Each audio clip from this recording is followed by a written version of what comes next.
මට හිතුණා මේ පොඩි කාරණයක් ගැන පොඩක් කතා කරන්න. විශේෂයෙන්ම මේ ලංකාවේ මේ දවස්වල සෝෂල් මීඩියා වල හිට මෙහෙට යන මේ ඇයි පාන්ද කියන ප්‍රකාශය සම්බන්ධයෙන්. ඇයි පාන්ද කියලා ගරු සුනිල් හඳුන්නෙත්ති අමාත්‍යතුමා පහුගිය දවසක දෙරණ කලින්දු අහන මේ ඇයි පාන්ද කියලා අහන එකේ සාමාන්‍ය තේරුම මට තේරුම් විදිහට නම් ඔය සාමාන්‍ය ආහාරයේ තියෙන වචනයක් තරුණයෝ විශේෂයෙන්ම පාවිච්චි කරනවා. ඒක පාවිච්චි කරන්නේ ඇත්තරම මට තියෙන අවබෝධය හැටියට නම් මේ කෙනෙක් යමක් ප්‍රශ්න කරනව නම් ඔහුට ඒක අදාළ නැහැ කියලා කියන්නේ. ඔයාට මොකද ඒක මම එහෙම කරාම? ඔයාට මොකද මම එහෙම කිව්වම? ඔයාට මොකටද ඒක කියන වගේ අදහසෙන් තමයි ඔය ඇයි පාන්ද කියන එක යූස් කරන්නේ. එතකොට දැන් මේක ඇත්තටම මේක කරලියට එන්නේ ජනතා විමුක්ති පෙරමුණේ සහ මාලිමාවේ අමාත්‍යවරුන්ගේ මේ ආදායම් වාර්තා එහෙම නැත්නම් වත්කම් හා බැරකම් ප්‍රකාශ එළිදරව් වීමත් සමග. එතකොට දැන් මේක ලංකාවේ අද විශාල මාතෘකාවක් වෙලා තියෙනවා. සාකච්ඡාවට පත් වෙනවා, විවේචන තියෙනවා, විශාල විදිහට සාකච්ඡා වෙනවා. මොකද්ද විශේෂත්වය? කියන්නේ ලංකාවේ ඊට වැඩිය ධනවත්, ඊට වැඩිය මිල මුදල් හම්බ කරන ව්‍යාපාර තියෙන විශාල දේශපාලන සංඛ්‍යාවක් ඉන්නවා. මොකද්ද මෙතන තියෙන විශේෂත්වය? ඇයි ජනතා විමුක්ති පෙරමුණ ඒ දේශපාලනඥයන්ට මේ විදිහේ විශාල චෝදනා ටිකක් එල්ල වෙන්නේ? එහෙම නැත්නම් ප්‍රශ්න කරන්නේ? එහෙම නැත්නම් මාධ්‍ය වල සාකච්ඡාවට ලක්. මම හිතන්නේ මේකේ එහෙම කිසි ප්‍රශ්නයක් නැහැ. ඕන කෙනෙක්ට නිදහස් සමාජයක මුදල් හම්බ කර ගැනීම, දේපල රස කර ගැනීම ඒක අයිතියක් තියෙනවනේ. ඒතර මොකද්ද මෙතන තියෙන ප්‍රශ්නේ? ප්‍රශ්නේ මට නම් පේන්නේ මේක තියෙන්නේ මේ වෙන තැනක. ඒ කියන්නේ දැන් මට හිතෙන විදිහට මට තේරෙන විදිහට නම් මේක මං හිතන විදිහට දැන් ඔය උදාහරණයක් කියනවා නම් මේ අපේ පන්සල් වල අපේ හාමුදුරුවෝ ඉන්නවනේ. දැන් අපේ බෞද්ධ සමාජයේ අපේ ස්වාමීන් වහන්සේ නමකකින් අපි බලාපොරොත්තු වෙන ක්‍රියාමාර්ග ටිකක් තියෙනවා. අපි බලාපොරොත්තු වෙන කටයුතු ටිකක් තියෙනවා. එතකොට විනයක් තියෙනවා. අපි ස්වාමීන් වහන්සේලාට ගරු කරන්නේ ඔවුන් ගිහි සමාජයේ ගිහියන්ට වඩා ඉහළින් ඉන්න පරමාදර්ශී චරිත විදිහට. එතකොට යම් විදිහකින් මේ පරමාදර්ශී චරිත කියලා අපි සලකගෙන අර ඒ පරමාදර්ශී චරිත කියලා හිතලා උන් අපිට වඩා කැපවීමක් කරනවා, අපිට වඩා සමාජ සේවයක් කරනවා කියන බලාපොරොත්තුෙන් අපි ඔවුන්ට අපේ බෞද්ධ සමාජයේ අපි මම හිතන්නේ කිතුණු සමාජයේත් එහෙම වෙන්න ඕන, අනිකුත් ආගමික කණ්ඩායමත් එහෙම වෙන්න ඕනේ. මම බෞද්ධ කතා කරන්නේ මට සමීප නිසා. එතකොට දැන් මේ බෞද්ධ සමාජයේදී දානමාන දෙනවා, ඊළඟට පිරිකර පූජා කරනවා, පන්සල් වලට බිය පැහැදම් කරනවා, ස්වාමීන් වහන්සේලාගේ ලෙඩ දුක් වලදී බලනවා. මේ විශාල කර්තව්‍යයක් මේ බෞද්ධ සමාජයේ මේ දායක සභාවන් මේ උන්ගේ ස්වාමීන් වහන්සේලාගෙන් කරනවා. දැන් මේ ස්වාමීන් වහන්සේලා කරන්නේ අපි මේ බෞද්ධ සමාජයේ අය බලාපොරොත්තු වෙන ස්වාමීන් වහන්සේලාගෙන් අර ගිහියන්ට එහා ගිය සමාජ සේවයක් සහ යම්කිසි පරමාදර්ශී ක්‍රියාපිළිවෙත් ටික. දැන් හොඳයි අපි කියමුකෝ දැන් මෙහිම සලකගෙන ඉන්නකොට දැන් මේකම කරනවා අපි දරුවන්ට. අපේ දරුවන්ට අපි කන්න බොන්න දෙනවා, අපි ආරක්ෂා කරනවා, උන් රැක බලා ගන්නවා. එතකොට මෙතන පොඩි අර ඕනර්ෂිප් එකක් වගේ එනවා. දැන් අපි තමයි මේකට බලාගන්නේ, අපි රැකගන්නේ. එතකොට අපි බලාපොරොත්තු වෙන දේ දරුවන්ගෙනුත් අපි බලාපොරොත්තු වෙනවා. මේක සාමාන්‍යයෙන් මෙතන ඔටෝමැටිකලි වෙයි සිද්ධ වෙන දෙයක්. දැන් මේකම සිද්ධ වෙනවා ස්වාමීන් වහන්සේලා. දැන් මෙතෙන්දී ස්වාමීන් වහන්සේ නම වැරදිලා හරි විනයට බලපාන මොනම හරි කටයුත්තක් අපි දුක කාන්තාවන් සම්බන්ධ ප්‍රශ්නයක්, මිල මුදල් සම්බන්ධ ප්‍රශ්නයක්, ගිහියන්ට ස්වාමීන් වහන්සේලා අකපැයි කියලා ගිහියෝ විශ්වාස කරන යමක් සිද්ධ වුණු ගමන් අන්න අර ගැටුම ඇති වෙනවා. ඒකට ඒ දායක සභාවල පිරිස් මේ ප්‍රශ්න කරන්න පටන් ගන්නවා. හාමුදුරුවන්ට එක එක ප්‍රශ්න ඇති කරනවා. අන්න එතකොට ඒ ස්වාමීන් වහන්සේලා අහන වගේ දෙයක් තමයි මේකේ උනේ. දැන් මෙතනත් උනේ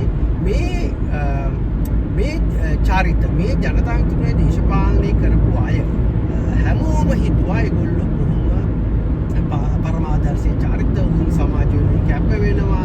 මේ සමාජවාදී දේශපාලනේ වමේ දේශපාලනේ කැප වෙන අය ගැන ඉදා ඉඳලා සමාජයේ තියෙන්නේ අර කොච්චර මේ දක්ෂිණාංශික දේශපාලනඥයෝ සමාජ ප්‍රගමණයට දායක වුණත් ඒ සමාජයේ තියෙන යල්පැනගේ දේවල් වලට ඉරහිව කටයුතු කරත් අර වාමාංශිකයා කියන කෙනාට තමයි පිළිගැනීම තිබුණේ. ඔහු තමයි ප්‍රගතිශීලියා. ඔහු තමයි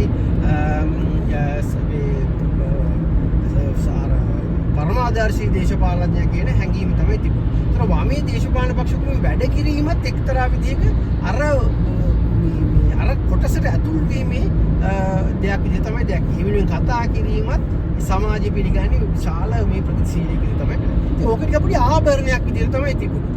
දැන් ජේපීගේ දේශපාලන කරන අය දිහා බැලුවොත් අතරම දැන් මට වුණත් මහ විශාල ගෞරවයක් තිබුණා මේ මිනිස්සු මේ කරන කැපකිරීම.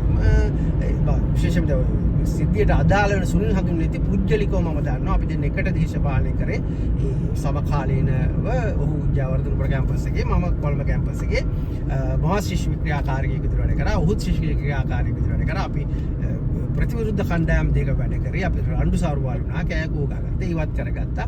නමුත් මට ඉදා ඉඳලා උන් කරේ උන් සියලු දෙනා කරේ ජනාධිපතිතුමා ඔය අපේ කාලේ දේශපාලන හැමෝම කරේ විශාල ගෞරවයක් තුන අදටත් තියෙනවා. අපේ පක්ෂේ වුණත් අපි මේ දේශපාලනේ පිළිනු ගත්තත් අපි ඒවට රහිව දේශපාලනය කරත් අපිට ඒ තිබුණු ගෞරවය තිබුණා. කියන්නේ මිල මුදල් අතින් පවා අපි පදව කරලා තියෙනවා. ඒවා පෞද්ගලිකව උන් කරන කැපකිරීම උන් මේ සඳහා දක්වන දායකත්වය නිසා. දැන් මෙහිම දැන් එතකොට මේ වගේ දැන් අපිට ඒ වගේ ගෞරවයක් වුන් කරේ තිබුණෙත් ඒ පරමාදර්ශී අර කැපවීම නිසා වාමාංශික දේශපාලනයේ එහෙම එකක් තියෙන නිසා. එතකොට දැන් එකපාරට මේ සමාජවාදී දේශපාලන කඳුරේ හිටපු නායකයෝ පරමාදර්ශී චාරිත එකපාරට දැන් මේ අපිට එහෙම ගෞරවයක් තියෙනවා නම් දැන් එතකොට මේ පක්ෂයේ සමාජිකයින්ට මේ පක්ෂයට හිතවත් අයට මේ දේශපාලනයට කැමති අයට කොතරම් ආදරයක් ගෞරවයක් මේ දේශපාලනය කරේ තියෙන්නේ නැද්ද?